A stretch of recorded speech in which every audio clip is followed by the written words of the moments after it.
Temperatura. La temperatura se la define como una magnitud referida a las nociones comunes de frío o calor. Por lo general, un objeto a lo que se denomina más caliente tendrá una temperatura mayor que un objeto que se lo denomina frío. Las escalas de temperatura tenemos la Celsius, la Fahrenheit, Kelvin, Rankine y Rand. Entre las más comunes, las tres principales, Celsius, Fahrenheit y Kelvin. El cero absoluto, definido como la temperatura más baja posible teóricamente, es aquella temperatura en la que el nivel de la energía interna del sistema es más bajo posible, por lo que las moléculas, según la mecánica clásica, carecen de movimiento. Para la escala Celsius, su cero absoluto está denominado en el menos 273.15 grados Celsius y en la grada Fahrenheit para menos 460 grados Fahrenheit.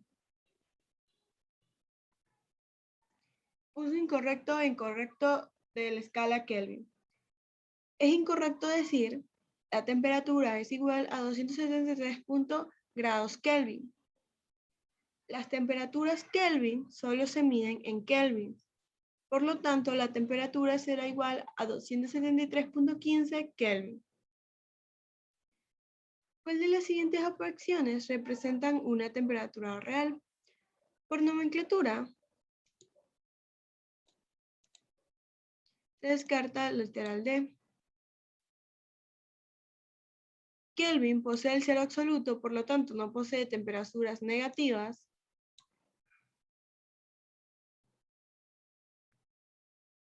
El cero absoluto de la escala Celsius llega a menos 273.15 y el grado absoluto de la escala Fahrenheit es 460 grados Fahrenheit. Por lo tanto, la temperatura real sería menos 270 grados Celsius. La expansión térmica.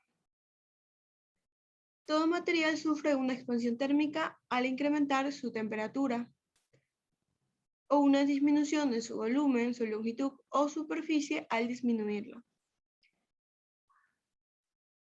La dilatación lineal está definida como la variación de longitud va a ser igual a un coeficiente alfa que vendría a estar dado por el coeficiente de expansión lineal térmico multiplicado por la variación de temperatura multiplicado por su longitud inicial. La dilatación de superficie encuentra dada por la variación de área es igual a 2 veces el coeficiente de expansión térmica lineal multiplicado por su variación de temperatura por la área inicial. De igual manera, para poder determinar la variación de volumen, está dado 3 veces por el coeficiente de la expansión térmica lineal multiplicado por la variación de temperatura por el volumen inicial. Para cambios de temperaturas moderados, el delta de longitud es directamente proporcional al delta de temperatura. Esto quiere decir que la variación de longitud va a depender de la variación de temperatura. Para una barra cuyo incremento de diferencia de temperaturas se va a obtener una diferencia de longitud. Si nosotros incrementamos o duplicamos su diferencia de temperatura, el incremento que va a obtener esta barra en su diferencia de longitud va a ser mayor que el anterior. La variación de longitud también es directamente proporcional a su longitud inicial. Esto quiere decir que si yo tengo dos barras, una de longitud L y otra de 2L, y ambas son sometidas a la misma variación de temperatura y están hechas del mismo material, la barra de longitud L con una expansión lineal de delta L, la barra de longitud 2L va a tener el doble de la expansión de longitud de la barra 1. Se calienta una tira bimetálica con un lado de latón y otro de acero. ¿Qué figura representa cómo se verá la tira si el coeficiente de expansión lineal del latón es mayor al coeficiente de expansión lineal del cobre.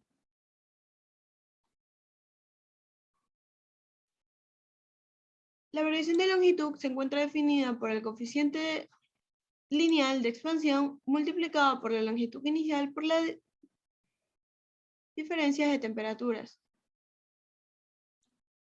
La diferencia de temperaturas, como es la misma barra bimetálica, o sea, una barra de doble cara, para ambos, tanto para el latón como para el cobre, van a ser iguales. Y la longitud también lo mismo, ya que pues la misma barra. Por lo tanto, la variación de longitud del latón va a depender de su coeficiente de expansión lineal. Y la variación de longitud del cobre va a depender del coeficiente de expansión lineal del cobre. Por lo tanto, si el coeficiente lineal de expansión del latón es mayor al coeficiente de expansión lineal del cobre, el latón va a tener una mayor va a incrementar, va a tener un mayor incremento de su longitud que el cobre. Por lo tanto, la figura en la forma como se curva la barra sería literal C.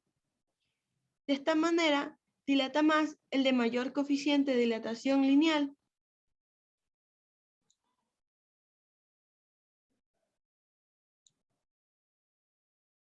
El edificio más alto del mundo, de acuerdo con ciertos estándares arquitectónicos, es el Taipei 101, en Taiwán, con una altura de 1.671 pies.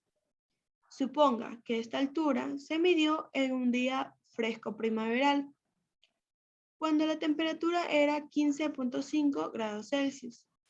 Este edificio podría utilizarse como una especie de termómetro gigante en un día caluroso de verano. Midiendo con cuidado su altura, supongo que usted realiza esto y descubre que el Taipei 101 es 0.471 pies más alto que su altura oficial. ¿Cuál es la temperatura? Suponiendo que el edificio está en equilibrio térmico con el aire y toda su estructura está hecha de acero. Suponer que toda la estructura del edificio está hecha de acero es debido al coeficiente de expansión lineal del acero. La altura es igual a 1.671 pies, la temperatura inicial 15 grados Celsius y su variación de longitud, cuánto incrementa con respecto a la diferencia de temperaturas, es de 0.471 pies. La fórmula de la variación de longitud es igual a la longitud inicial multiplicado por el coeficiente de expansión lineal por la variación de temperatura.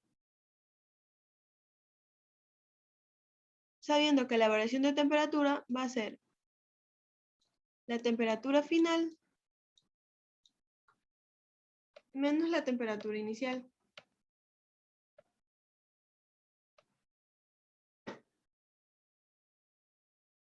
Entonces, la variación de longitud va a ser igual a la longitud inicial que multiplica el coeficiente de expansión lineal por las diferencias de temperatura. Temperatura final menos temperatura inicial. Se despeja temperatura final y nos queda que la temperatura final va a ser igual a la temperatura inicial sumándole la variación de longitud dividido por la longitud inicial del edificio multiplicado por el coeficiente de expansión del acero, dándonos un valor de 38.989 grados Celsius. Calentamiento de un objeto con un agujero. Se dispone de una lámina metálica con un agujero circular en la parte central y una esfera cuyo tamaño no le permite pasar a través del agujero de la lámina. Al calentar la lámina metálica se puede observar que, debido a la dilatación superficial de la esfera, cuando un objeto sufre una expansión térmica, todos los agujeros que contienen también se expanden. Es decir, el diámetro del agujero incrementa, como si en el agujero hubiese material. Por lo tanto, si se calienta la placa metálica, el agujero va a aumentar de diámetro y la bolita esfera va a poder pasar a través de la lámina. Ajustes estrechos. Los remaches de aluminio para la construcción de aviones se fabrican un poco más grandes que sus agujeros y se enfrían con hielo seco, CO2 sólido. Antes de insertarse, si el diámetro de un agujero es de 4.500 milímetros, ¿qué diámetro debe tener un remache a 23 grados Celsius para que su diámetro sea igual al del agujero cuando se enfría a menos 78 grados Celsius la temperatura del hielo seco? Suponga que el coeficiente de expansión es constante, con el valor de la tabla 7.1. Este es el agujero del remache del avión y nosotros deberemos diseñar una placa circular que al momento de someter a una disminución de temperatura pueda entrar en lo que es el hueco del remache de un diámetro de 4.500 milímetros. La expresión de variación lineal. Nosotros vamos a calcular cuál es el diámetro inicial. El diámetro inicial es una longitud. Por lo tanto, la variación del diámetro va a ser igual al diámetro inicial que multiplica el coeficiente de expansión térmico del aluminio multiplicado por la variación de temperatura, del cual debemos despejar diámetro inicial. La variación de diámetro está dada por el diámetro final menos el diámetro inicial va a ser igual al diámetro inicial que multiplica al coeficiente de expansión por la variación de la temperatura.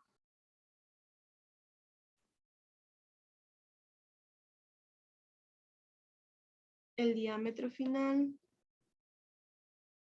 es igual al diámetro inicial más el diámetro inicial multiplicando el coeficiente y la variación de temperatura.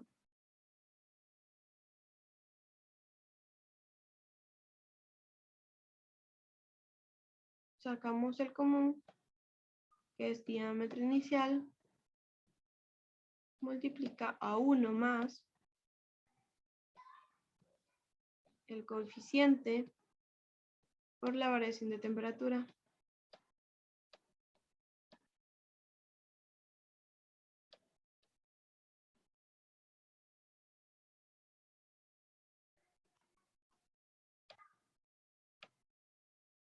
Por lo tanto, el diámetro inicial va a ser igual al diámetro final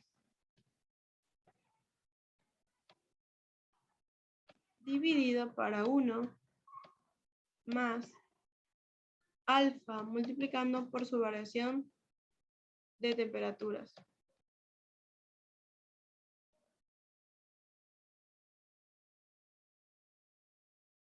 4.500 dividido para 1 más 2.4 por 10 a la menos 5 multiplicado menos 78 menos 23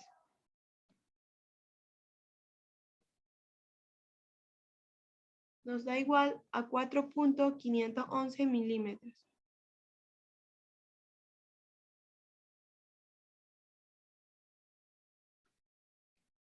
Un frasco de vidrio con un volumen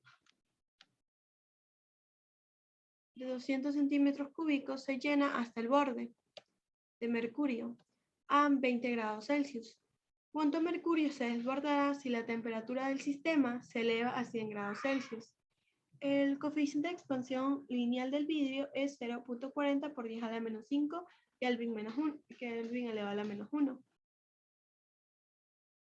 La expansión térmica del volumen, está dada por la variación de volumen, es igual al coeficiente de expansión volumétrico multiplicado por su volumen inicial por su diferencia de temperatura. También, la variación de volumen es igual a 3 veces el coeficiente de expansión lineal multiplicado por el volumen inicial por la variación de temperatura.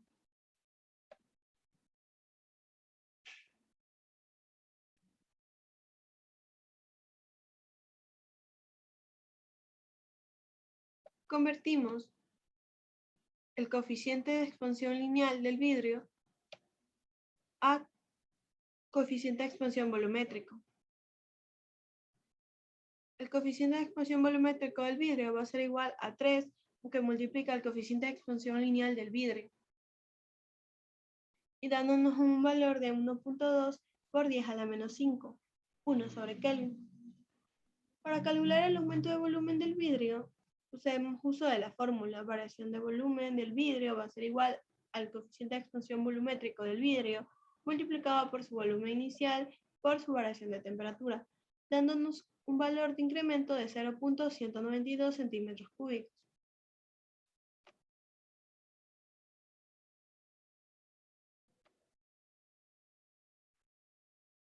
Aumento del volumen del mercurio.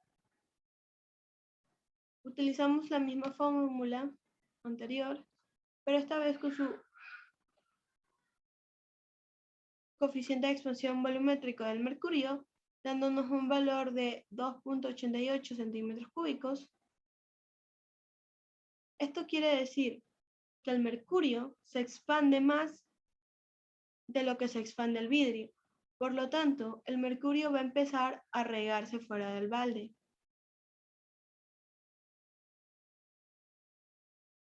El problema nos pide calcular cuánto mercurio se desborda si la temperatura del sistema se eleva.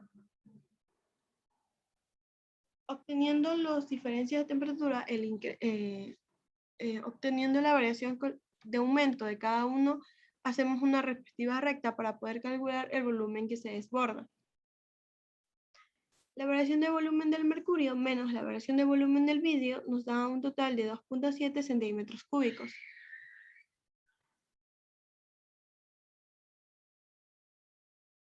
Gases ideales. Un aerosol lleno de nata tiene una presión manométrica de 440 kilopascales cuando está refrigerado a 3 grados Celsius. La etiqueta del bote advierte que no se someta a temperaturas superiores a 50 grados Celsius. ¿Cuál es la máxima presión de seguridad para este bote? Sacamos los datos, la presión manométrica 1 que nos da, la temperatura dada en escala Kelvin.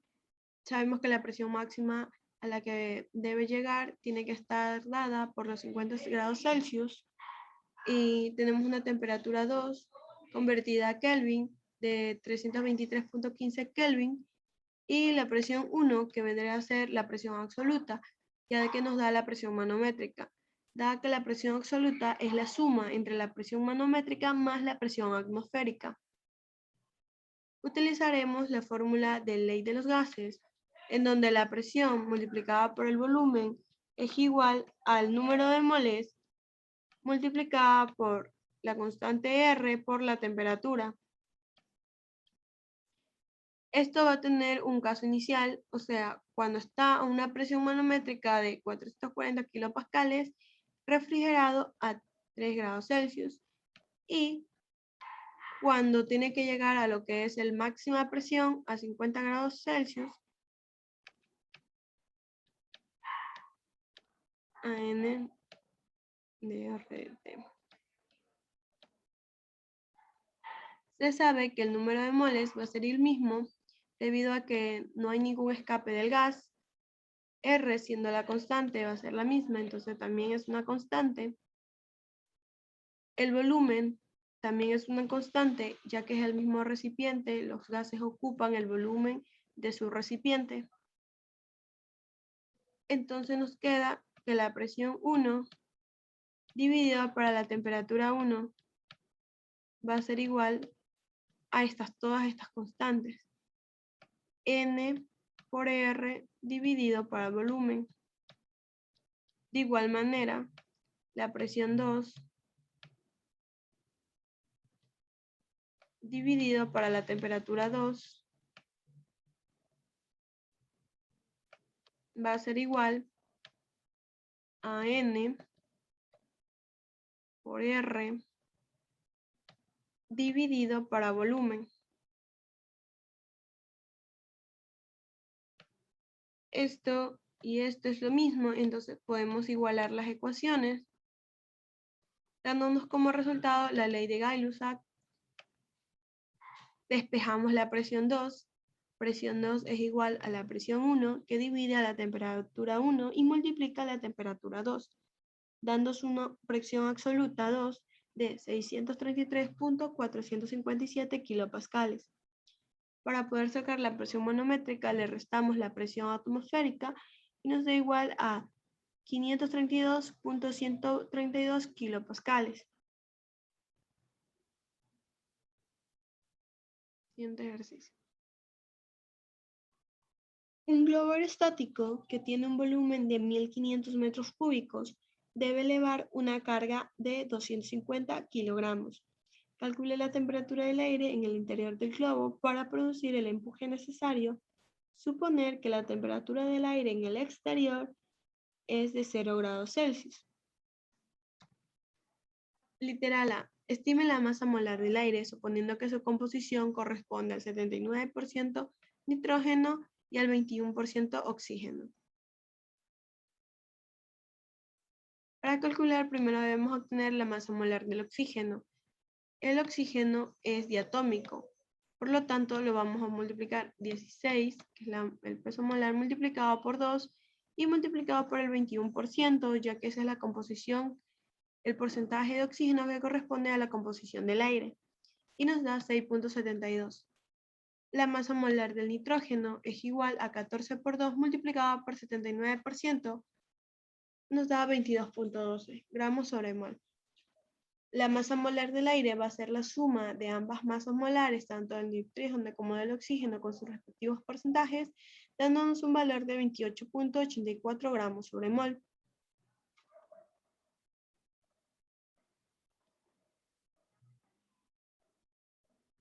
Literal B. Determine la densidad del aire externo.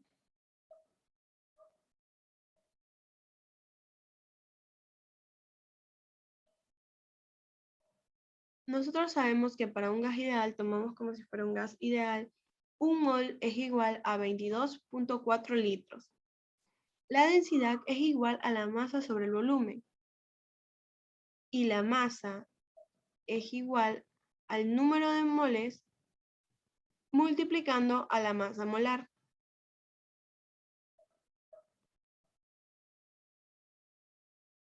Por lo tanto, la masa es reemplazada en la ecuación de densidad y obtenemos que la densidad es igual al número de moles que multiplica a la masa molar dividida por el volumen. Sabemos la masa molar del aire, que es 28.84 gramos sobre mol.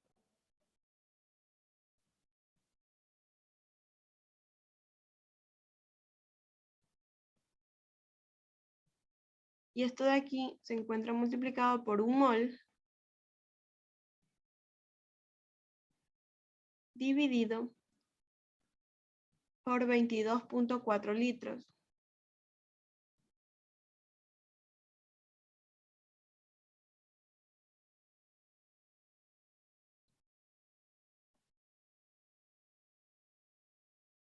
Dándonos un total de 1.295 kilogramos sobre metro cúbico.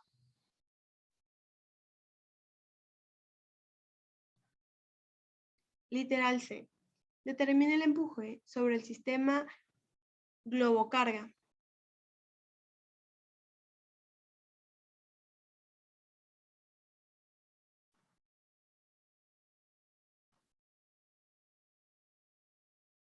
Nosotros idealizamos como una esfera azul al sistema carga globo, en donde va a tener una fuerza de empuje, una fuerza de peso del globo y una fuerza del peso de la carga, con un sistema de referencia para arriba positivo y para la derecha positivo. Se considera que el globo debe estar en equilibrio estático para que las sumatorias de fuerzas sean iguales a cero. Por lo tanto, menos el peso del globo más la fuerza de empuje menos el peso de la carga va a ser igual a cero.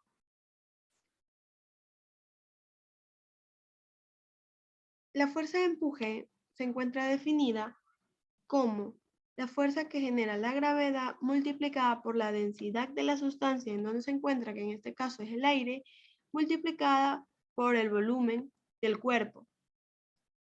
Eso va a ser igual a 1.904 por 10 a la 4 newton.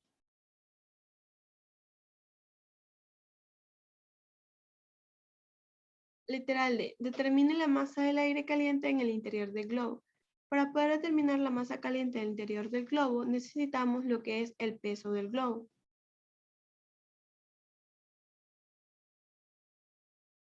Con la ecuación de Newton, obtenemos que el peso del globo va a ser igual a menos el peso de la carga sumando la fuerza de empuje, dándonos un valor de 1.659 por 10 a la 4 newton. El peso es igual a la masa por la gravedad. La masa es igual al peso dividido para la gravedad. Por lo tanto, la masa del globo es 1.692 por 10 a la 3 kilogramos. Determine la temperatura del aire caliente en el interior del globo.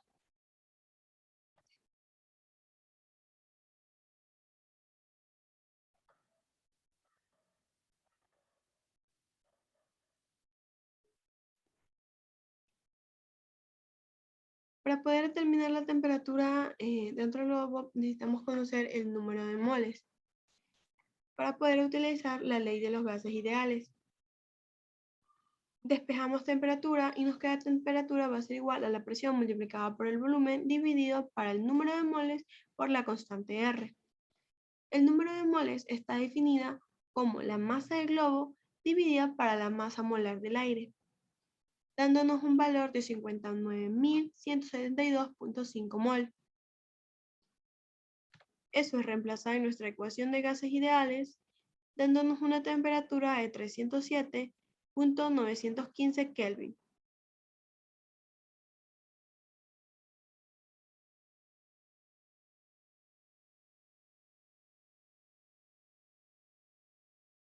Un cilindro con una altura de 1 metro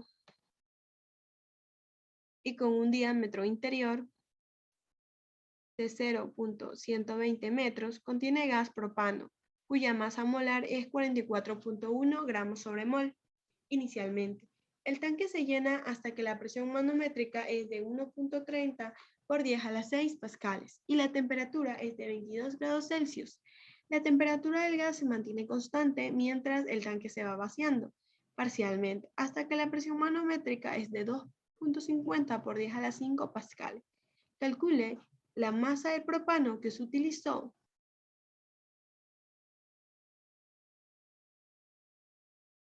Sabemos que la temperatura del gas se va a mantener constante.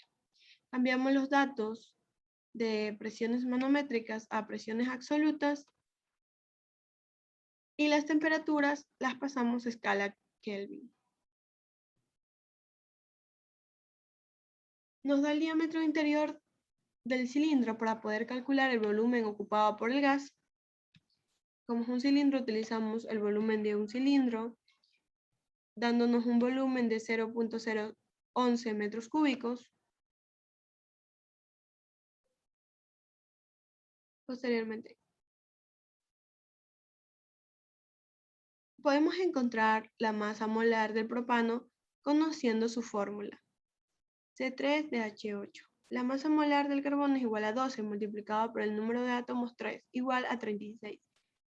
Hidrógeno multiplicado por 1 por 8 por la masa molar del hidrógeno es igual a 8. Y la masa molar del propano va a ser la suma de ambos, 44 gramos sobre mol. Entonces, la masa molar es 0.044 kilogramos sobre mol.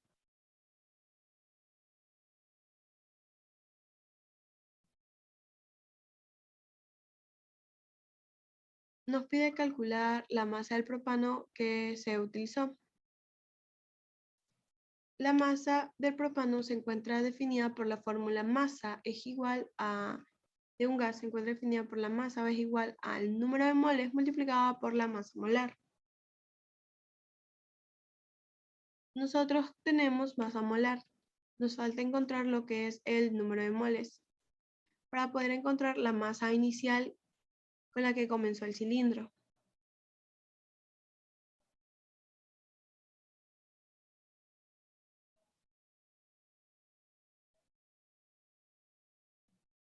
Usamos la ley de los gases despejando N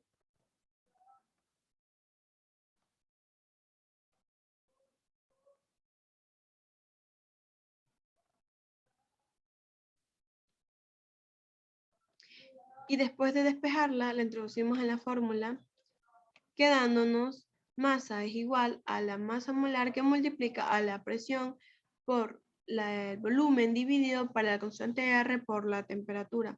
Sabemos que la temperatura es una constante, R es una constante, el volumen es una constante, porque los gases ocupan el volumen del recipiente que los contiene, y la masa molar, al ser el mismo gas, también es una constante, tanto para la situación 1, cuando el tanque está lleno, como para la situación 2, cuando el tanque se está vaciando. Entonces, para saber la masa de propano utilizado, debemos saber la masa en el estado inicial y la masa en el estado final para hacer una resta y poder saber cuánto gas propano se ha utilizado.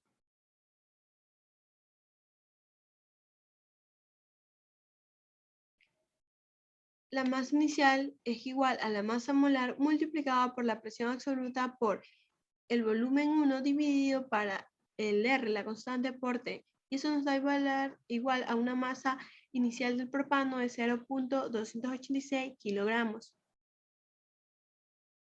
Como anteriormente hicimos, este es la masa inicial. Esta fórmula se encuentra para expresar la masa inicial y para poder encontrar la masa final. Por lo tanto, como tenemos constantes, podemos separarlas para poder igualar las ecuaciones.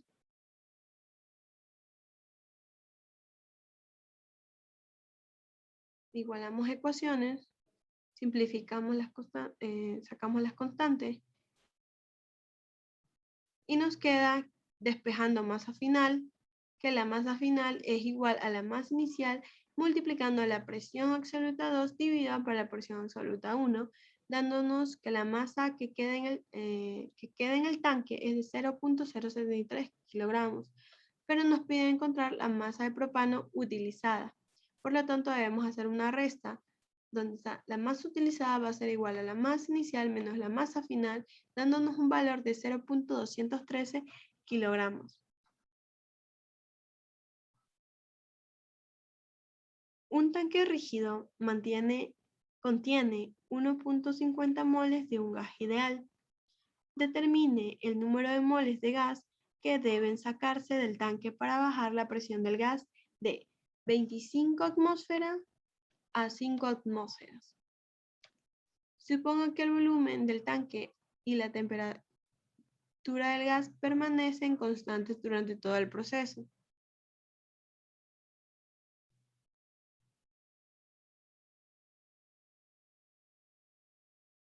Situación inicial, situación final, ley de los gases ideales. Sabemos que el volumen del tanque y la temperatura del gas son constantes. Por lo tanto, podemos igualar las ecuaciones a través de ellos.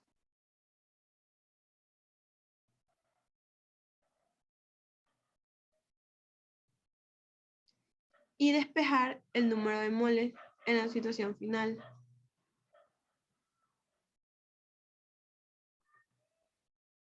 Sabemos que la presión multiplicada por el volumen va a ser igual a número de moles en el estado inicial por la constante R multiplicada por la temperatura. Como volumen y temperatura son constantes, volumen sobre temperatura va a ser igual a R multiplicada por el número de moles dividido para la presión en el estado inicial. Y en el estado final lo mismo. El volumen dividido para T va a ser igual a la constante R por número de moles dividido para la presión. 2. R es la constante de los gases. Igualamos las ecuaciones y R sale simplificada. Nos queda que N sobre la presión inicial va a ser igual al número de moles en la situación final dividido para la presión final. Se reemplazan datos y se despeja el número de moles final del estado inicial al número de moles dividido por la presión 1 multiplica, que multiplica a la presión 2. Eso nos da igual a 0,30 moles. Teoría cinética de los gases. Ecuación del estado de los gases. Ley de los gases ideales. La presión multiplicada por el volumen por el número de moles por la constante R por la temperatura, siendo la constante R 8,315 joules dividido para moles por Kelvin. Con esta constante las unidades tienen que estar en pascales. Kelvin, mol, volumen, metro cúbico.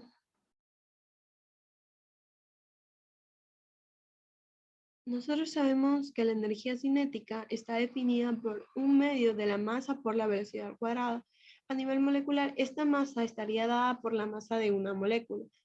Por lo tanto, se debe multiplicar en la ecuación el número de moléculas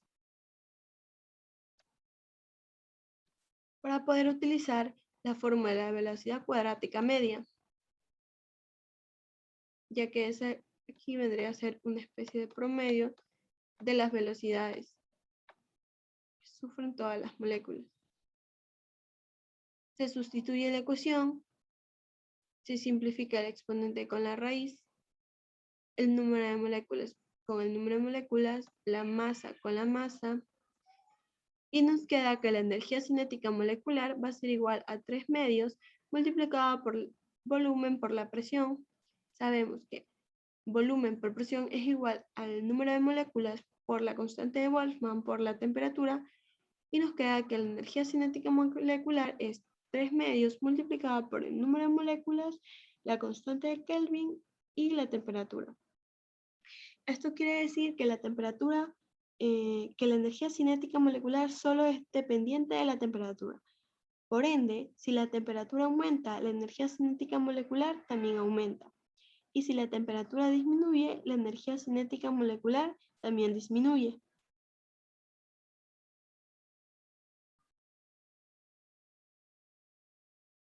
Usted infla un globo esférico hasta que alcance un diámetro de 50 centímetros y la presión absoluta en su interior sea de 1.25 atmósferas, con una temperatura de 22 grados Celsius. Suponga que todo el gas es nitrógeno, con una masa molar de 28 gramos sobre mol. ¿Cuál es la energía cinética de traslación total de las moléculas en el globo? Es un globo perfectamente esférico. Lo idealizamos con un globo perfectamente esférico para poder calcular el volumen de una esfera. El volumen de una esfera es 4 tercios por pi por radio al cubo.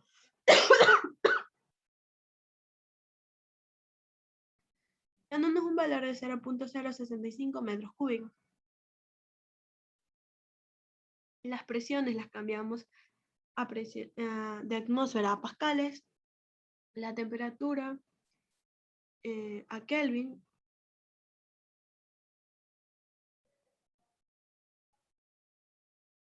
la ecuación de la energía cinética de traslación está dada por 3 medios multiplicada por el número de moléculas por la coeficiente de Boltzmann por la temperatura.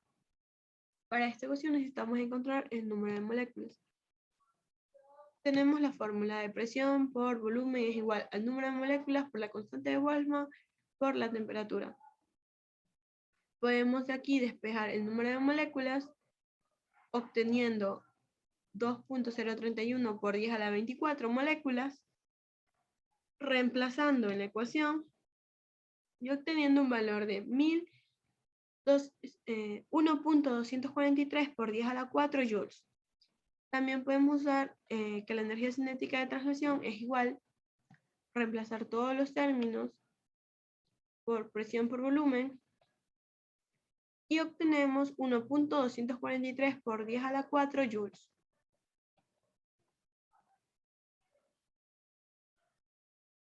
La temperatura superficial del Sol es de unos 5.800 Kelvin. A esta temperatura, el hidrógeno se encuentra en un estado atómico H, en lugar de un estado molecular H2. ¿Cuál es la energía térmica media de los átomos de hidrógeno en la superficie solar? Compara esa energía con la energía de ionización del hidrógeno, que es de 2.18 por 10 a la menos 18 joules.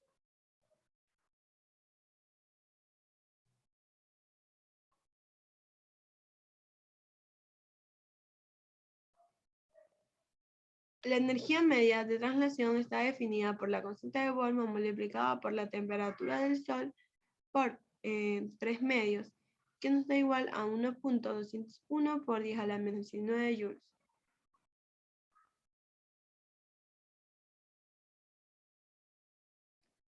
La energía térmica media.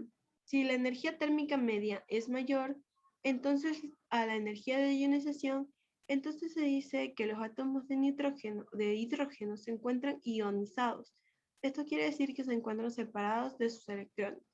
Significa que en la superficie del Sol el gas se encuentra en un estado denominado plasma. Calcule la velocidad más probable y la velocidad RMS para el helio a temperatura ambiente. 293 Kelvin.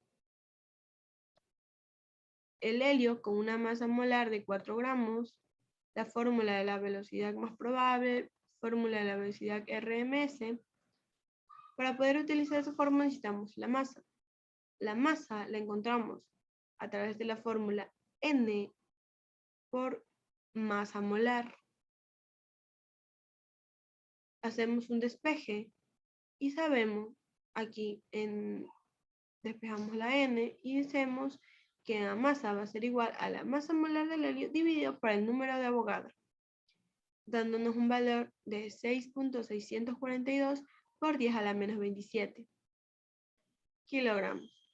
Se reemplazan en las respectivas fórmulas, la fórmula MRS, la raíz cuadrada de 3 por la constante de Boltzmann por la temperatura dividido para la masa, nos da un valor de 1351.37 metros sobre segundo y la velocidad probable 1103.389 metros sobre segundos.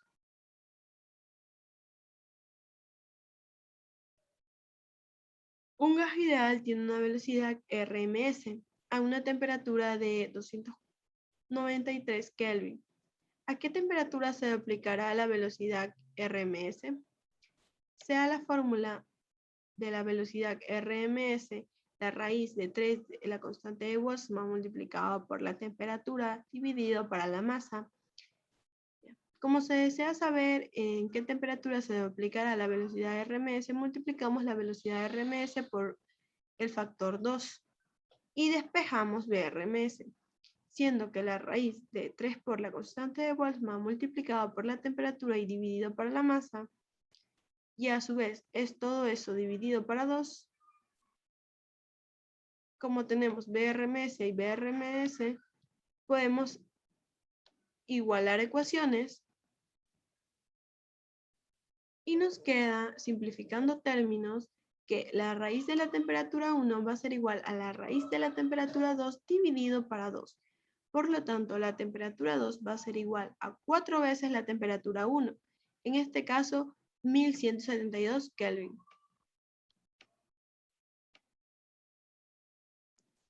Si la temperatura de un gas ideal se incrementa desde 20 grados Celsius hasta 80 grados Celsius, ¿qué factor de incremento experimentará la velocidad RMS?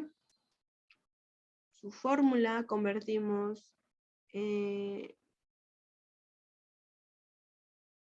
las temperaturas a Kelvin.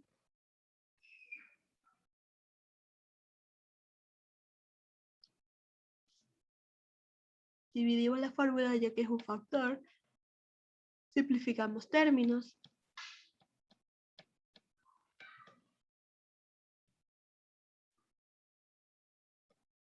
Nos queda que la temperatura 2 dividido por la temperatura 1 dentro de la raíz cuadrada es igual a 1.097.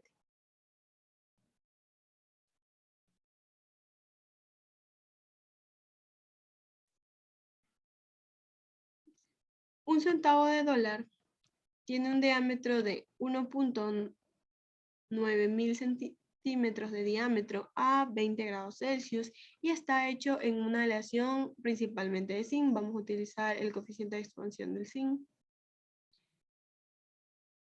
de 2.6 por 10 a la 5 Kelvin elevado a la menos 1. ¿Qué diámetro tendría en un día caluroso de Valle de 48 grados Celsius y en una noche fría en las montañas de Groenlandia de menos 53 grados Celsius? Tenemos dos casos. ¿Qué pasaría si el centavo sufre un incremento en Valle? ¿Y cuál es el otro resultado si el centavo sufre una diferencia de temperatura en las montañas de Groenlandia? Para el caso 1, que es un caso de día caluroso, es normal que el centavo, especialmente hecho de zinc, sufra una expansión superficial. En este caso, un incremento en su diámetro. Entonces, la variación de diámetro va a ser igual al coeficiente de expansión lineal multiplicado por el diámetro inicial por la variación de temperatura, dándonos un valor de 0.0014 centímetros. El diámetro final está definido por la variación de diámetro sumado al diámetro inicial, dándonos 1.901 centímetros. Para el caso 2, el caso frío en las montañas de Groenlandia, tenemos que la variación de longitud, la variación de diámetro es igual al coeficiente de expansión lineal térmica multiplicada por el diámetro inicial por la variación de temperatura. Nos da igual a menos 0.0036 centímetros. ¿Qué significa este menos? Este menos significa que como la temperatura decrece, el centavo no va a sufrir una expansión, sino una retracción del material. Esto quiere decir que se va a encoger. El diámetro final va a ser igual a la variación de diámetro sumándole el diámetro inicial. Eso nos da un valor, como es negativo, se le va a quitar y nos da 1.896 centímetros.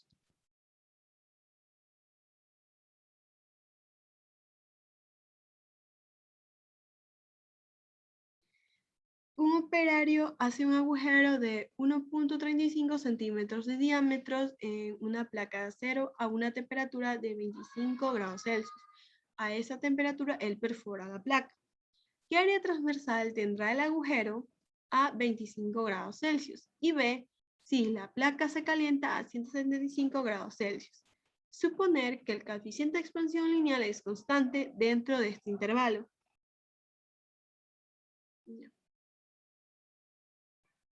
Literal, a 25 grados Celsius es la temperatura a la cual se perfora el agujero. Por lo tanto, lo único que necesitamos conocer es la área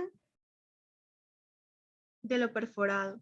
Y como esto es un círculo, nosotros utilizamos el área es igual a pi por radio al cuadrado. y nos da un valor de 1.431 centímetros cuadrados. Para el literal B, la placa ya sufre una expansión térmica debido a su variación de temperatura. Entonces utilizamos la variación de área va a ser igual a 2 veces el coeficiente de expansión lineal multiplicado por su área inicial por la variación de temperatura y nos da 0.005 centímetros al cuadrado.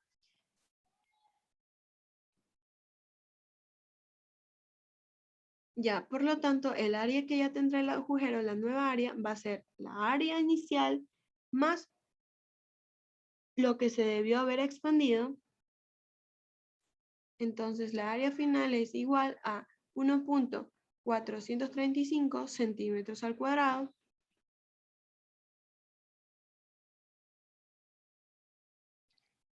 Un clavo se clava en una tabla, sufre un aumento de temperatura.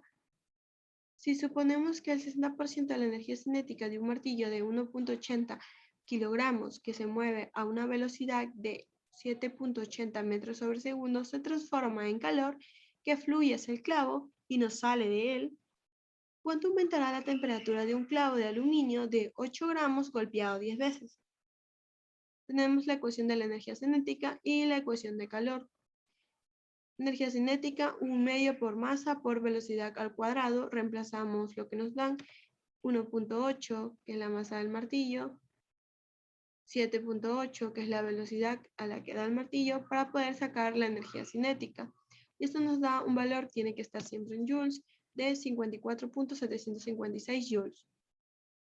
Aquí nos dice que debemos suponer que el 60% de la energía cinética del martillo se transforma en calor.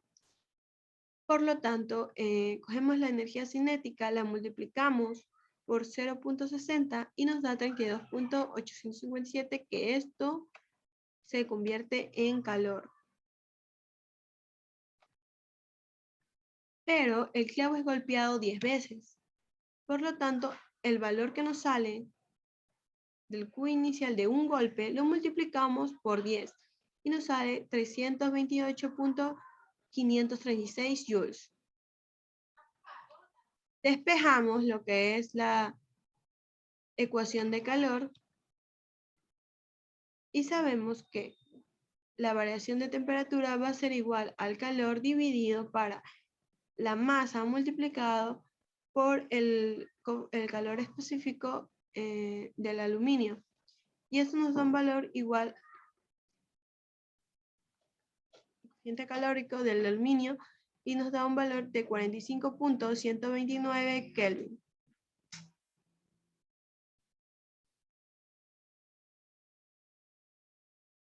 Gracias.